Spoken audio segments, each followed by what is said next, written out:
আসসালামু আলাইকুম। প্রতিদিন সন্ধ্যা হলেই কিছু না কিছু নাস্তা বানাতেই হবে, তাই ভাবলাম আজকে কালারফুল কিছু তৈরি করি। তাই আজকে রঙিন ফুল পিঠাগুলো বানিয়ে ফেললাম। এগুলো আমি আর আমার মেয়ে মিলে বানিয়েছি। আমার বোনও কিছুটা হেল্প করেছিল, তবে 3 ভাগের 1 ভাগ আমার মেয়েই বানিয়েছে। সোনাকে একবার দেখিয়ে দেওয়াতেই ও পেরে গেছিল। মাশাআল্লাহ, যে খাবারটি দেখতে সুন্দর হয় সেটি খেতেও ভালো লাগে। মামা একটু বলতে চাই। বলো। আসসালামু আলাইকুম। আমি নিজে একা একা বানিয়েছি। মাম্মা আর পাপ্পা খেয়েছে, ফ্যান খেয়েছে, আমি খেয়েছি।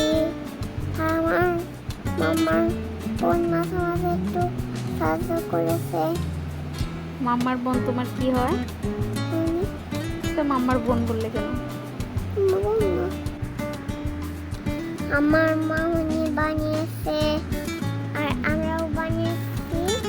রায়ন খেয়েছে, মামাও খেয়েছে, আমার মামনি খেয়েছিল। হয়েছে।